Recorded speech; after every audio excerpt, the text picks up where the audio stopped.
Can border fight help settle big versus small screen row?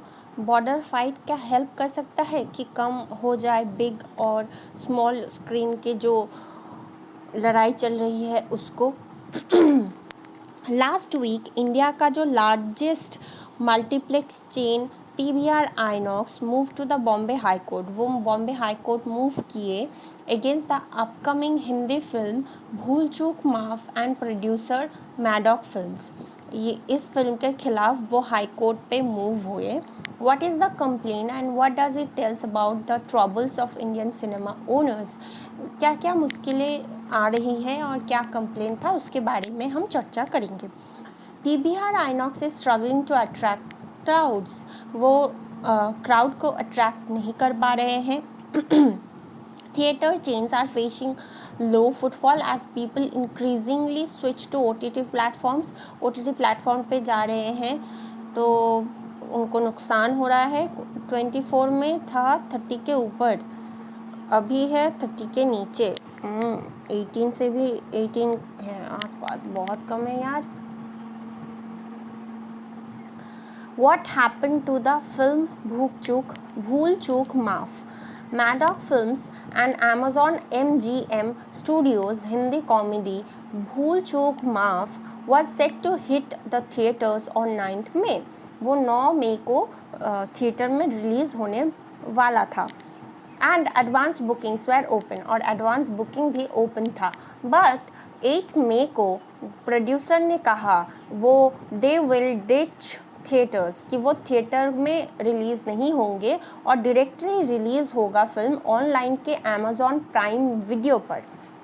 They cited, उन्होंने example दिया जो heightened security है due to border tension between India Pakistan के border पर जो tension चल रहा है, और जो solidarity with the spirit of the nation के लिए वो सिनेमा हॉल में रिलीज़ नहीं करवा रहे हैं। Several other events were also cancelled last week out of solidarity with the country. और भी बहुत सारे इवेंट कैंसिल हो गए थे लास्ट हफ्ते सॉलिडारिटी विद द कंट्री के लिए, मतलब वो एक साथ खड़े हैं कंट्री के लिए, इसलिए। Including an album launch by actor Kamal Haasan and concerts by singer Arijit Singh and Usha Uthup. ये लोगों ने भी अपना जो प्रोग्राम था उसको कैंसिल कर दिया उन्होंने। What is PVR INOX's complaint? उनका कंप्लेन क्या है? Complaint is noun, okay. The multiplex chain move the Bombay high court on 9th May against Maddock Films, its founder producer Dinesh Vijan, film distributor Pen Marudhar and Amazon India among others. उन्होंने move किया, multiplex chain ने move किया Bombay high court पर 9 मई को against किसके खिलाफ? Maddock Films, जिनके founder producer हैं दिनेश जैन, फिल्म डिस्ट्रीब्यूटर पेन मरुधर, और जो अमेज़ॉन इंडिया अमंग अदर्स, बहुत सारों के लिए खिलाफ वो बॉम्बे हाई कोर्ट पर गए। उनके ऊपर उन्होंने ब्लेम लगाया कि उन्होंने कॉन्ट्रैक्ट को ब्रीच किया, मतलब कॉन्ट्रैक्ट नहीं माना। पीवीआर आइनॉक्स ने आर्गू किया, उन्होंने बताया कि उनका एग्रीमेंट में विद द मेकर्स ऑफ भूल चूक माफ include a clause saying the film must run in theaters for at least 8 weeks before it was released online on a subscription based streaming platform. उन्होंने multiplex के साथ contract किया था कि ये film 8 हफ्ते तक चलेगी, लेकिन जब तक उन्होंने ये नहीं बताया था कि वो ये फिल्म ऑनलाइन ही रिलीज़ कर देंगे। It also said that the makers could not arbitrarily decide not to release the film in theaters due to border tension because cinemas were open and functioning normally. वो लोग अपने आप decide नहीं कर सकते कि वो फिल्म थिएटर पे नहीं ऑनलाइन प्लेटफॉर्म पे रिलीज़ करेंगे, क्योंकि टेंशन की वजह से, जो बॉर्डर टेंशन चल रहा है उसकी वजह से, क्योंकि नहीं डिसाइड कर सकते, क्योंकि थिएटर ओपन है, फंक्शनिंग है, वो नॉर्मली जैसे काम करता है वैसे ही काम कर रहा है, तो आप ऐसे डिसीजन कैसे ले सकते हो? What is the status of the case? Case का स्टेटस अभी क्या है? The court stayed the online release and will hear the case again in June. Court ने इस ऑनलाइन रिलीज़ के ऊपर स्टे लगा दिया है, मतलब वो अभी रिलीज़ नहीं हो सकता और ये केस वो फिर से जून में सुनेंगे। पीवीआर आइनॉक्स ने डिमांड किया है compensation from the films maker for loss of shows and the money spent on promoting the film. PVR INOX ने कॉम्पेंसेशन डिमांड किया है किसके खिलाफ? क्योंकि उन्होंने बहुत सारे शोज लॉस कर दिए उस फिल्म के वजह से, और जो पैसा उन्होंने स्पेंड किया है उस फिल्म को प्रमोट करने के लिए। Damages reportedly amount to near 60 CR का डैमेज डिमांड किया गया है। Before moving to the court से मूव करने के लिए करने से पहले पीवीआर आइनॉक्स ने पूछा था मैडॉक से कंपेंसेशन के लिए, लेकिन उस कंपनी ने रिफ्यूज़ किया कि वो नहीं देंगे।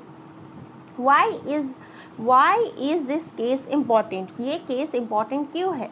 Theatre chains have been faced with low footfall. Theatre chains में कोई भी अभी के लिए नहीं जाना चाहता, and fewer movie releases as people increasingly switch to OTT platforms. और बहुत कम मूवी रिलीज़ हो रहे हैं क्योंकि लोग ज़्यादा प्रेफर कर रहे हैं OTT प्लेटफॉर्म्स पे मूवी देखने के लिए।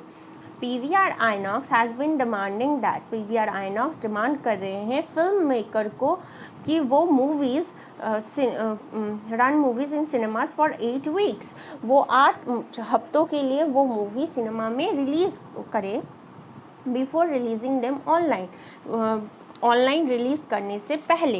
Actor producer Aamir Khan made a similar plea at government's web summit in May, saying a very narrow theatrical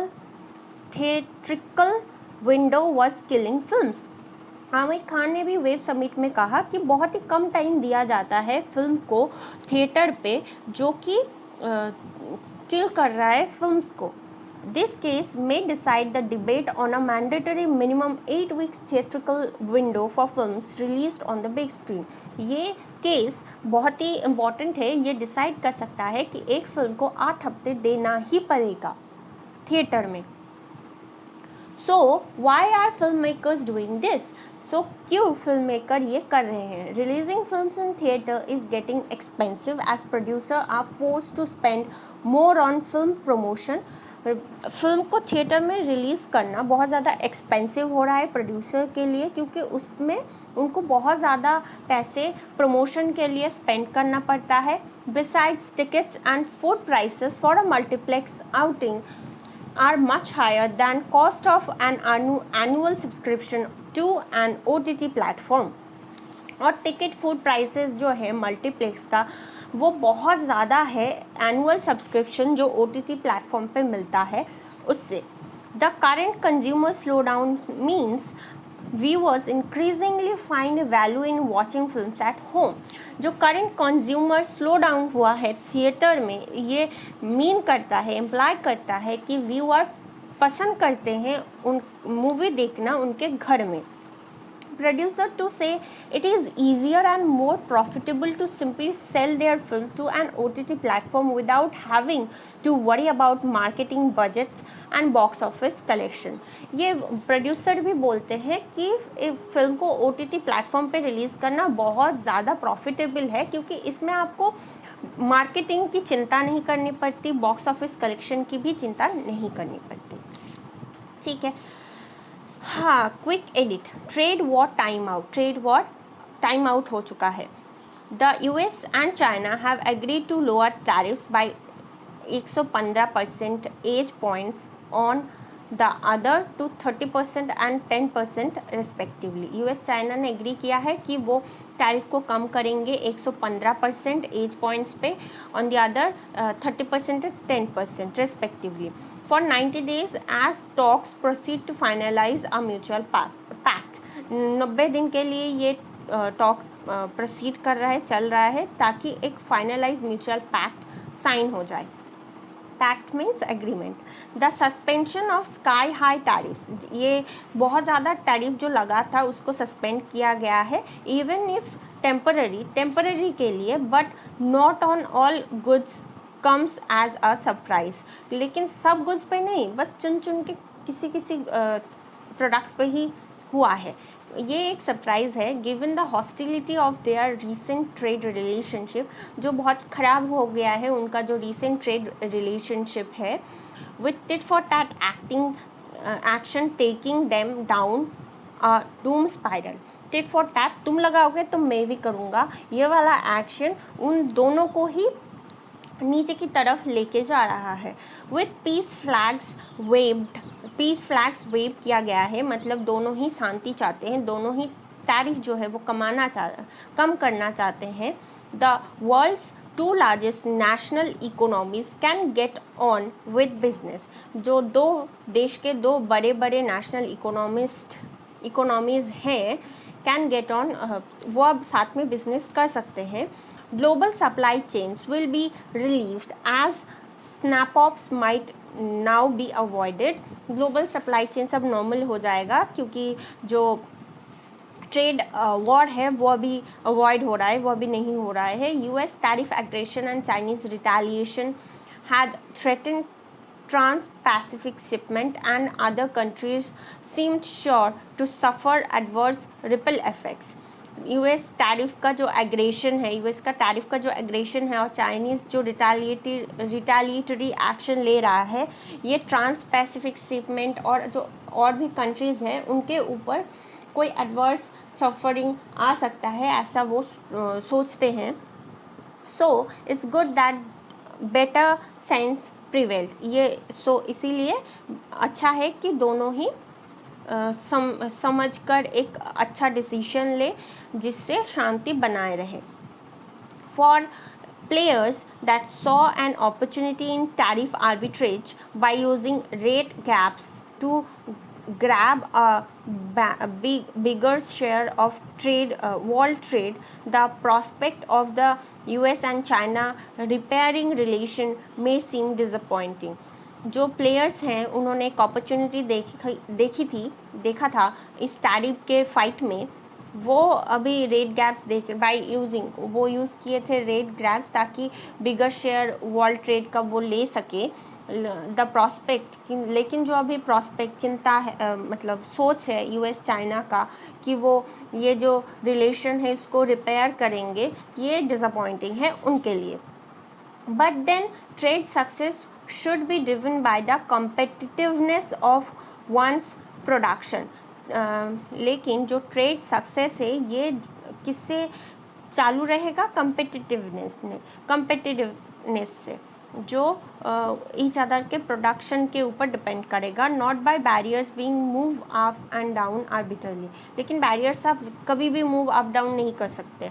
India के policy maker must not waver in their commitment to reform. India के policy maker को reforms लाना चाहिए, commitment देना पड़ेगा उसके लिए, आप रिफॉर्म्स के बिना नहीं कर सकते। These are well within domestic control, ये डोमेस्टिक कंट्रोल के अंदर ही आता है। India will not tolerate any nuclear blackmail. We have only kept in abeyance our operation against Pakistan. Future will depend on their behavior. Operation Sindoor is now India's new policy against terrorism. A new line has been drawn. The reserve bank of India recently उन्होंने permit किया है miners को aged 10 साल का और उससे बड़ा कि वो इंडिपेंडेंटली ओपन कर सकते हैं, ऑपरेट कर सकते हैं savings and term deposit accounts. In the same week, उसी हफ्ते में Deloitte global digital banking maturity survey reported that no Indian banks were among 40 globally identified digital champions 2024 में। फर्स्ट ग्लांस में these events seem unconnected, ये दो event unconnected दिखते हैं, लेकिन both point to a pivotal shift, ये एक बहुत ही इंपॉर्टेंट शिफ्ट दिखाता है इंडिया का पेमेंट इकोसिस्टम में ओवर पास्ट डिकेड में। कि पिछले सालों से मुताबिक अगर कंपेयर करें तो ये बहुत इम्पॉर्टेंट शिफ्ट है। टू ट्रेंड स्टैंड आउट, दोनों ट्रेंड ही स्टैंड आउट करते हैं।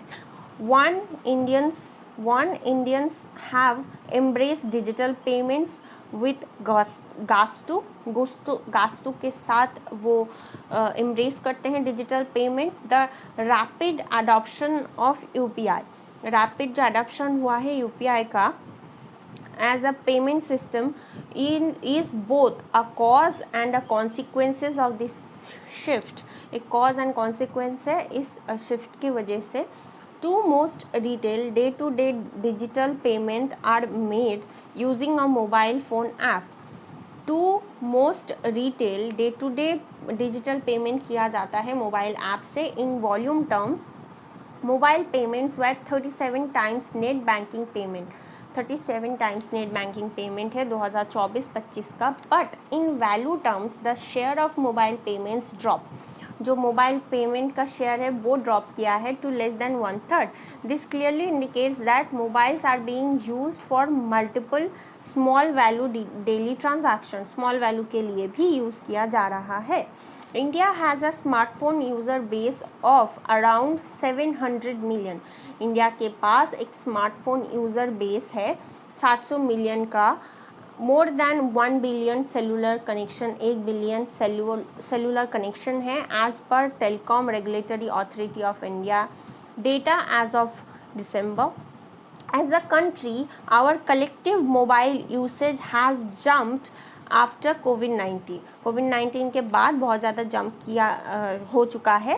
But the steepest rise is seen 10 से 19 साल के एज ग्रुप में ही ज़्यादा देखा गया है। Skilled mobile phone usage is not limited to pre teens, बहुत ज़्यादा स्किल मोबाइल फ़ोन में ये सिर्फ लिमिटेड प्री टीन्स में नहीं है, टीनेजर्स के लिए भी है। फ्रॉम रिच अर्बन फैमिलीज़ में ही देखा जाता है। The annual status of education report 2024 इसने शो किया है among 14 to 16 year old in rural India over 3/4 of the surveyed sample were able to use a smartphone efficiently to perform assign digital task. वो लोग बहुत अच्छे से digital smartphone use कर रहे हैं 14 से 16 साल के बच्चे रूरल इंडिया में। Now put this facts together, if the mobile phone is the payment mode of the future, mobile phone अगर फ्यूचर पेमेंट मोड है फ्यूचर के लिए, the youngster are the biggest and probably most skilled mobile phone user, वो सबसे बड़े mobile phone users हैं। Then tweaking existing regulation to give greater operational freedom, उनको greater operational freedom देना चाहिए माइनर्स को ताकि वो मैनेज कर पाएँ उनका bank account. Simply align regulation with reality, थोड़ा रेगुलेट भी करो उनका अकाउंट और उनको छूट दे दो कि आप यूज़ कर सकते हो। Use cases, minors are already allowed to open bank accounts through a parent और गार्डियन, माइनर को अलाउड है कि वो एक बैंक अकाउंट ऑपरेट कर सकता है एक पेरेंट और गार्जियन के साथ। लेकिन independent minor accounts offer some additional benefit, अगर इंडिपेंडेंट माइनर अकाउंट हो तो वो कुछ और बेनिफिट भी देता है, जैसे कि there are multiple use cases, बहुत सारे यूज़ केसेस हैं जो did not exist a few years ago, जो पिछले कुछ साल पहले नहीं होता था। UPI has made it easier, UPI ने इसको ईजी बना दिया है ताकि आप कैशलेस जा सको। And having one's own bank account, और आप आपका खुद का एक बैंक अकाउंट बना सकते हो, कैन फंड सच पेमेंट्स, इससे यूपीआई का पेमेंट को बढ़ावा मिलेगा। इन पर्टिकुलर ओल्डर माइनर्स जो हैं, जो 14 to 18 ईयर्स ओल्ड हैं, जिनको जो स्मॉल परचेस करते हैं इंडिपेंडेंटली, इससे उनको बेनिफिट मिल सकता है। एक example of usage include using a ride hailing app to book a taxi 3-wheeler to return home after a tuition class, कि वो ट्यूशन क्लास से आने के बाद वो यूपीआई की मदद से पेमेंट कर सकते हैं, फूड खरीद सकते हैं, कैंटीन से परचेस कर सकते हैं, स्कूल सप्लाईज। सेकेंड, ये जो मेजर है वो ऐड करता है another digital payment solution for those under 18 year of age. ये एक डिजिटल पेमेंट सोल्यूशन दे सकता है जो 18 साल के नीचे है। बैंक्स ने ऑलरेडी ऑफर किया है debit card and mobile apps link to minor accounts jointly hand with a parent और guardian.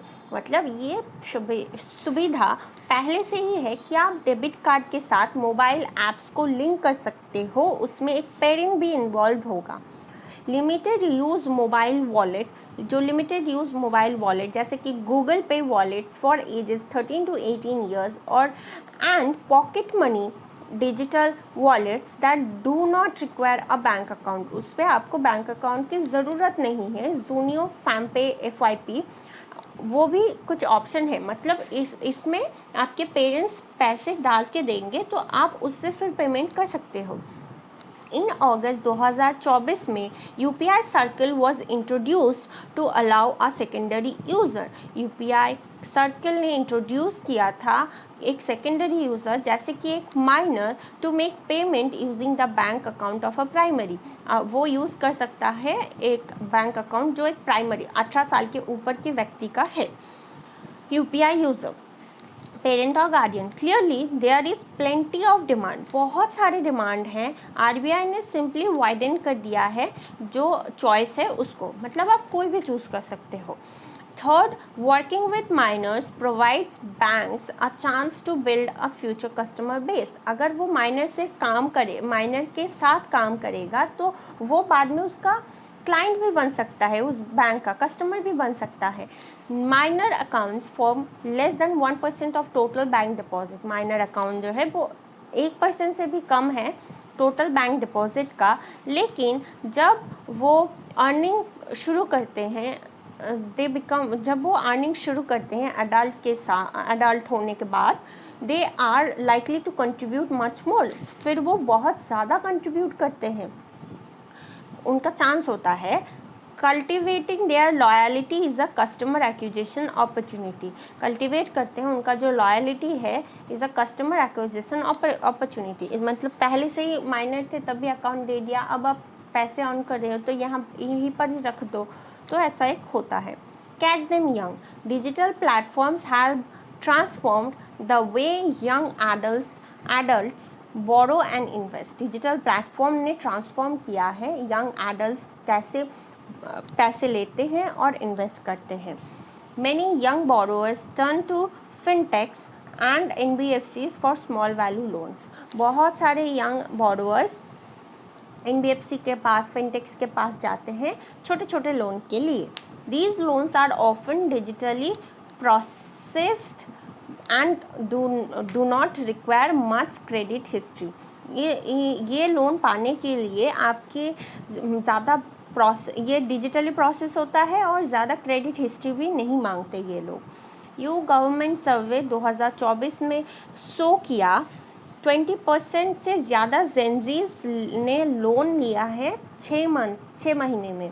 Simultaneously more young people, बहुत यंग बच्चे इन्वेस्ट कर रहे हैं एक्टिवली स्टॉक मार्केट पे।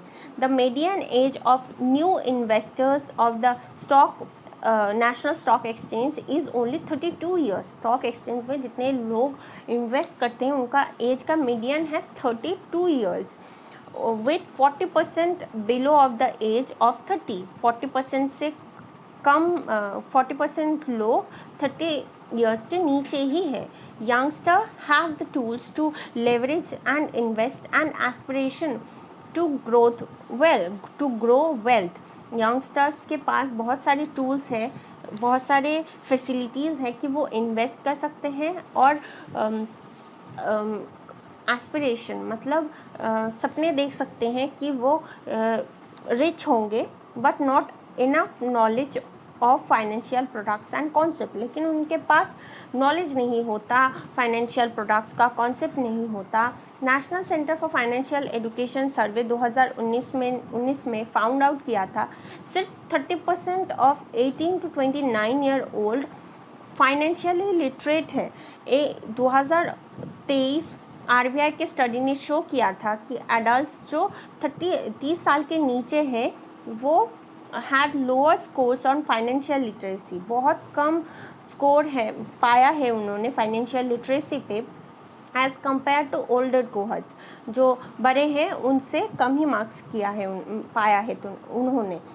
Clearly there is a need to promote financial literacy, इससे पता चलता है कि फाइनेंशियल लिटरेसी को प्रमोट करना कितना ज़्यादा ज़रूरी है। The RBI has launched several initiatives to improve financial awareness. RBI ने बहुत सारे initiatives लिए हैं ताकि financial awareness को improve किया जाए। Allowing minors को allow किया है 10 साल और उससे ज़्यादा कि वो एक banking system should be viewed into the banking system should be viewed as one such initiative. ये इसको भी एक इनिशिएटिव की तरह आप देख सकते हो।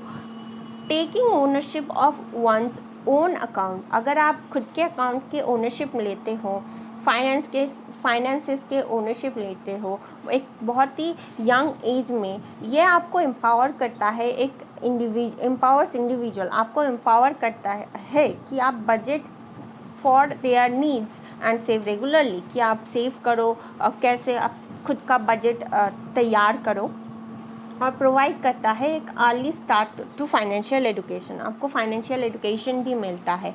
Only then will our young people be financially smart, उसके बाद ही तो हमारे यंग पीपल्स फाइनेंशियली स्मार्ट बनेंगे ताकि वो डिजिटल चैम्पियंस बन सके।